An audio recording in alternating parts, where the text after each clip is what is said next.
বোন মনে মনে একটা সংখ্যা ভাব তাড়াতাড়ি করে, ফোন পরে কাটবি। 1 থেকে 100-র মধ্যে মনে মনে যে কোনো একটা সংখ্যা ভাব। সংখ্যা ইয়েস, দেখা যাক বোন যে সংখ্যাটা ভাবছে সেটা আমি সঠিক গেস করতে পারি কি। যদি আমি সঠিক গেস করতে পারি তাহলে আমাকে তুই মাত্র 100 টাকা দিস, ওকে? আর যদি আমি গেস না করতে পারি তাহলে তোকে আমি 500 টাকা দেবো। এই যে হচ্ছে আমার মানি ব্যাগ, 500 টাকা। চল চল তাড়াতাড়ি লেখ। ঠিক আছে, তাকাবি না। হ্যাঁ, আমি তাকাচ্ছি না, আমি অন্যদিকে তাকিয়ে লিখে ফোনটাকে সাইডে রেখে দে। 1 থেকে 100-র মধ্যে যে কোনো একটা সংখ্যা লিখবি। হ্যাঁ, হয়ে গেছে? আচ্ছা, হ্যাঁ। তাকাচ্ছি, ফোন সাইডে রেখে দে। কমপ্লিট। ওকে, এবার আমি গেস করতে চলেছি। 3বার চান্স দিস। হ্যাঁ, 3বার। 35 বল। হয়নি, ওর থেকেও বেশি। ওর থেকেও বেশি? হ্যাঁ। প্রথম চান্স মিস। 75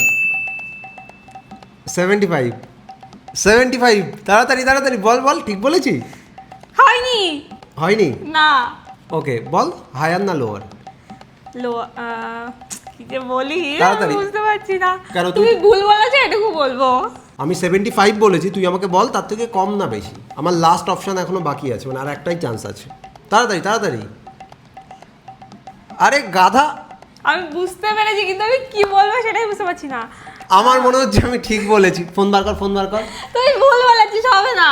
ফোনটা বার কর। ফোন আমি 75 লিখেছি, আমি তো 75 আমি লিখেছি। দেখবো, আমি দেখবো। এই যে দেখা যাচ্ছে, বোঝা যাচ্ছে মা ক্যামেরাতে? 75, ইয়েস, জিতে গেছি। আমি ভাবলাম পারবি না, আমি ভাবলাম তোর সাথে চিটিং করবো, কিন্তু ওটা তুই আমাকে গাধা, আস্ত গাধা। কোনোদিনও এইরকম মিডিলের নাম্বার লেখে 50, 75 বা 99, এগুলো কমন থিঙ্ক, মানুষের মাথায় এগুলো ইজিলি চলে আসে। আস্ত গাধা। 100 দে। তাহলে আরেকবার হোক না, 100 দে। আরেকবার প্লিজ। আমি তোর এই 100 টাকা দেবো আরেকবার। ওকে, এবার তাহলে তুই চেষ্টা কর, চল।